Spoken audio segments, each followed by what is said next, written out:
horse of Westerness rides into battle.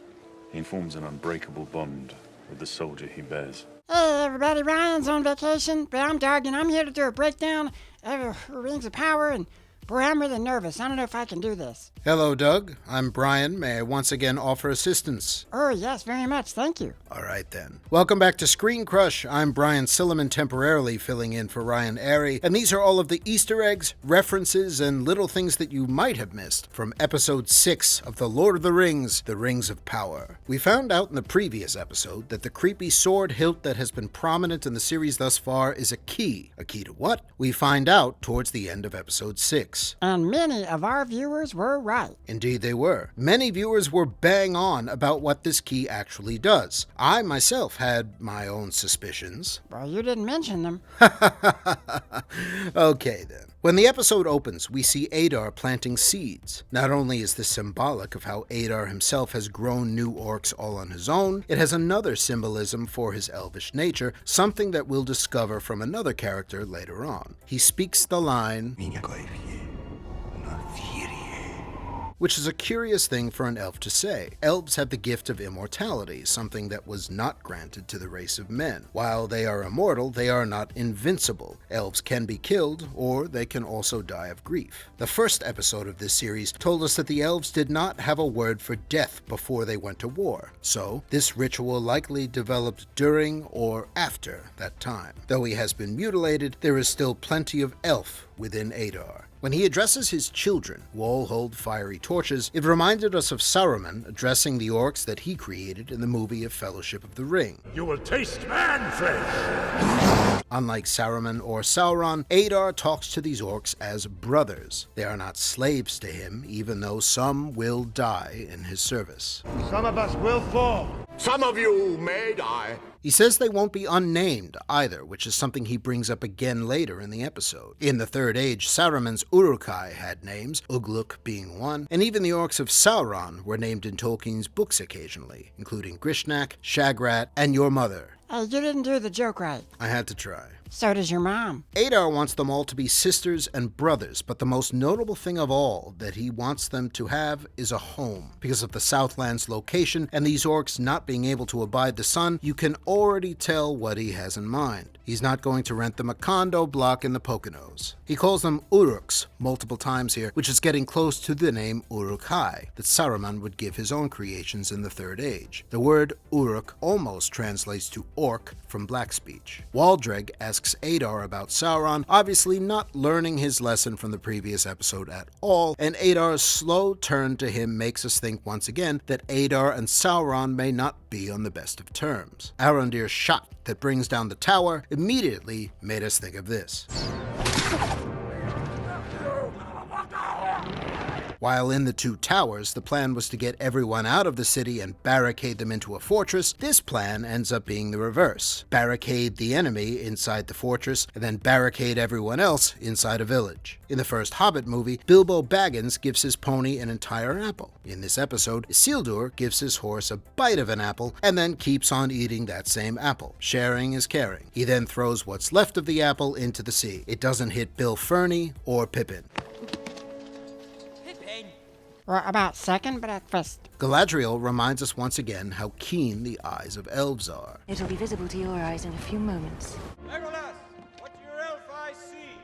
She meets Isildur, who wants nothing more than to get away from Númenor. Soon enough, he'll have his wish granted permanently. He speaks of the real Númenor, which may be a reference to Valinor. Under the ban of the Valar, the race of men is forbidden to venture there. Galadriel's assurance that those lands do still exist is probably shallow comfort for the never-to-be-fulfilled Isildur. After having Isildur get back to work, Elendil reluctantly tells Galadriel that Isildur's mother drowned. This must make that hurt even more for Elendil, because if she was taken by the sea... And the sea is always right. Isildur's mother is never named in Tolkien's writing. When Elendil charts out their approach with Miriel, we get another good look at the Southlands thanks to the map that they use. We know that this is Mordor territory, but the location of the now ruined watchtower is very close to where Cirith Ungol will one day stand. Also prominent on this map is a certain volcano, which is, at the moment, dormant. Doom! Speaking of which, just like the One Ring can only be destroyed in the fires of Mount Doom, the creepy sword hilt key can't be broken apart by force, as Arondir finds out.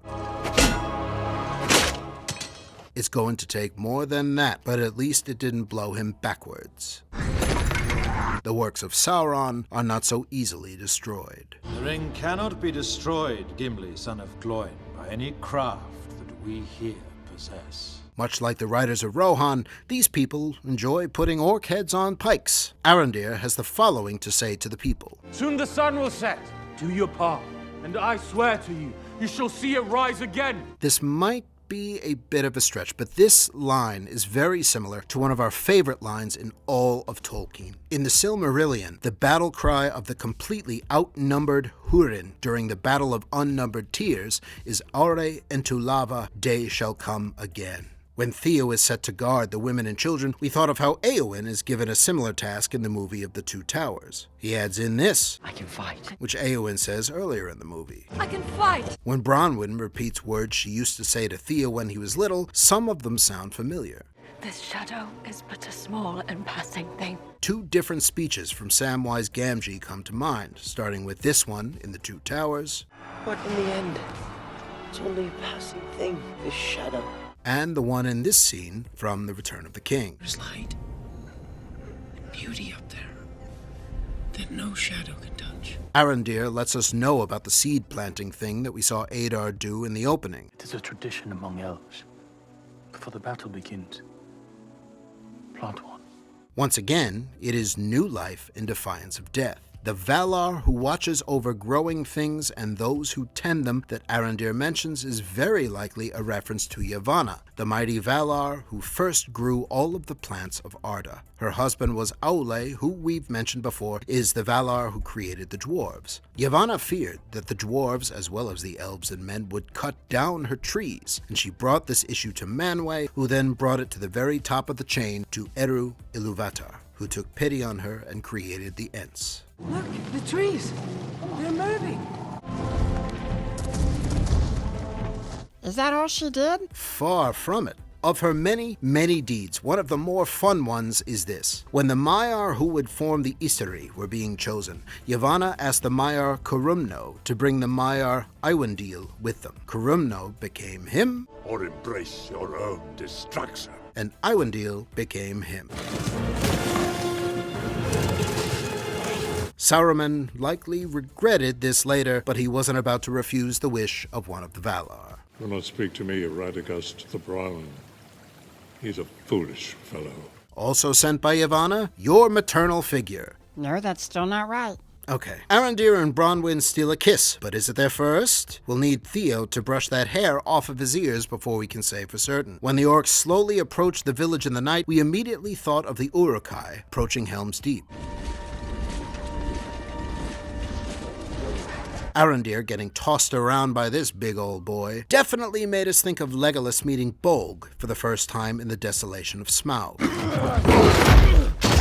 An orc bleeding all over Arondir for quite a long time isn't just a lovely excuse for some gore, it is a reminder to us, in case we needed one, that orc blood is black. The villagers think they've won, but really they're all about to have a smaller version of the moment that Theoden has here. Make safe the city!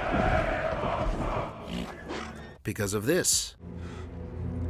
Though there were some orcs in that first assault, most of the attackers were Southlanders who joined with Adar in the previous episode. Adar sent them in first. Even to a guy like me, that's cold. Having enemies fight each other before sending in any troops of your own is classic Sauron, and apparently it's classic Adar as well. A house divided cannot stand, so having men fighting against their own is a familiar and worrying tactic. This orc is especially proud of the move. Had to pay the toll.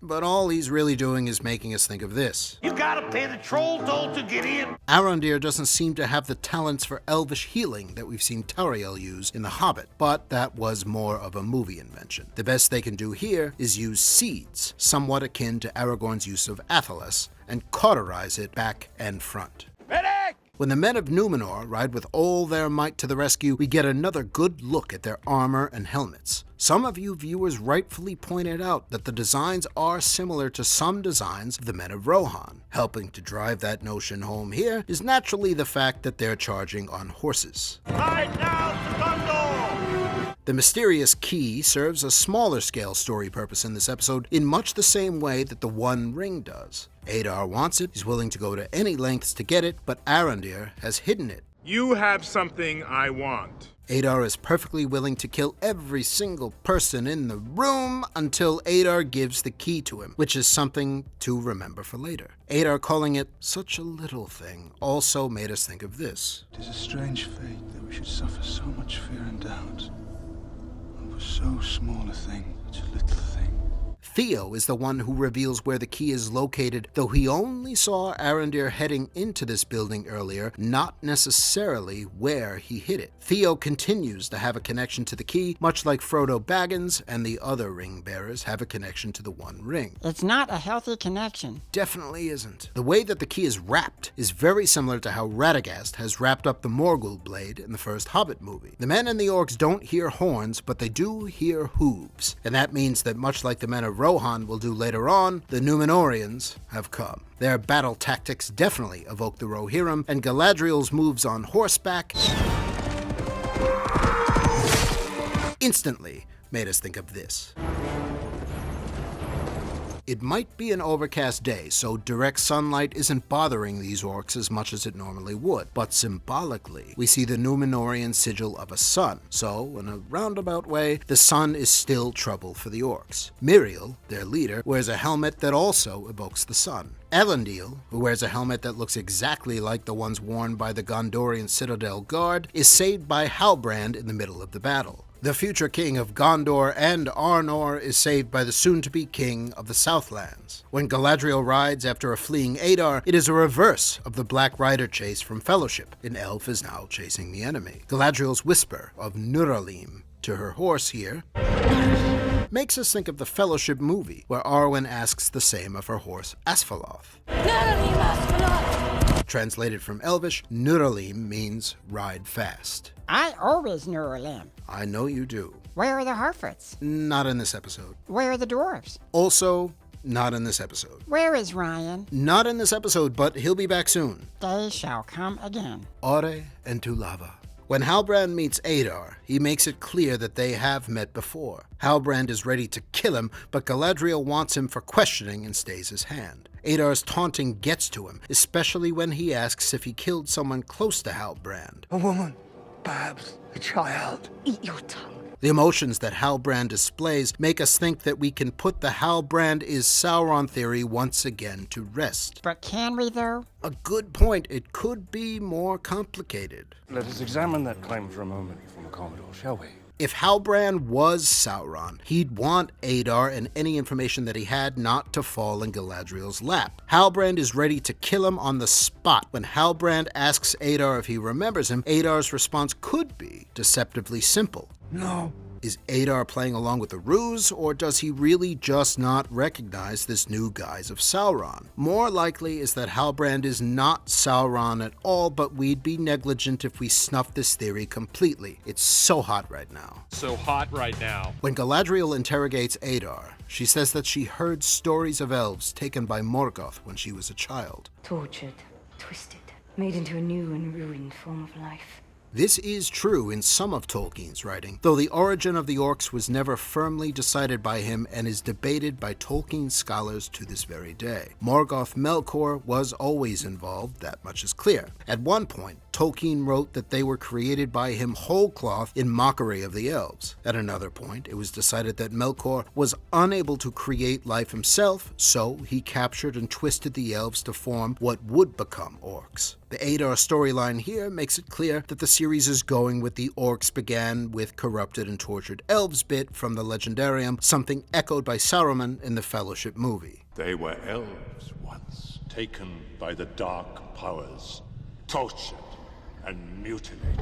Galadriel calls Adar and his ilk the Sons of the Dark, or the First Orcs. We prefer Uruk. When Adar doesn't give up the location of Sauron, Galadriel threatens him. Perhaps we should bring our prisoners into the sunlight. It was only a couple of scenes ago where Adar was threatening to kill a room full of people, so this scene really features two elves that have both been touched by darkness. Finrod's knife is ever present in Galadriel's hand. After Morgoth's defeat, Sauron devoted himself to healing Middle-earth. As he says, Sauron wanted everything in perfect order, but that sounds a lot like what this guy once said. Adar also mentions Sauron seeking to craft the power of the unseen world, which we saw remnants of in the abandoned workshop in the premiere episode. The power of this realm is something that Sauron will eventually become proficient with. The Nazgul become a part of it, and the One Ring has some of its power as well. The fact that Frodo can see the true form of the Nazgul when wearing the One Ring is an example of this. Sauron could not discover what he needed to know on his own, however, so that would lead directly to him needing to dupe the other races of Middle-earth into helping him. Celebrimbor would be target 1, and even though Gil-galad is never taken in by Sauron in the guise of Anatar in Tolkien's writing, the Gil-galad of this series is acting very strangely, which might mean that Anatar is already at work on him and the series is playing things differently. Adar also says this. I killed Sauron. Did he really? He may think that he did, or he may be lying, but either way, no. Jones is dead. I killed him. When he continues, he says that he and his children all come from the Master of the Secret Fire, which is a reference to the highest power in all of Tolkien, Eru Ilúvatar. The Secret Fire, or the Flame Imperishable, is the very power of creation itself. Adar isn't necessarily wrong here, as the Valar came after Eru, including Melkor. Whether Melkor created or corrupted elves into orcs, they all technically fall under the same umbrella. In Fellowship of the Ring, when Gandalf says, I am a servant of the Secret Fire, he is likely also referring to the Flame Imperishable. He is also making a backdoor reference to something directly related to the Rings of Power. Oh, are we gonna see one now? We're not, no. I'd make one myself, but I am so small. When Galadriel goes on a rant about exterminating orcs, making a reference to them being a mockery, Adar drops the word mirror, something often tied to Galadriel, and then at a turn of events, Halbrand has to stop her from killing him. If Halbrand is actually Sauron playing a long game with Galadriel, then he is doing a really, really good job of it. Because he is identified as the promised king by Bronwyn, thanks to the Sigil Pouch of Destiny, both Bronwyn and Miriel toast him as the true king of the Southlands.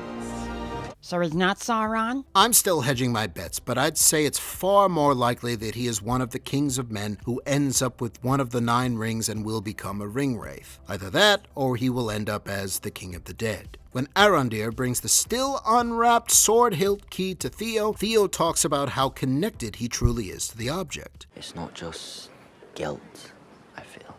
It's loss. It made him feel powerful, which is exactly the same effect the One Ring had on so very many. Years after the One Ring was destroyed, both Bilbo and Frodo Baggins were saddened by the loss of it. Any chance of seeing that old ring of mine again?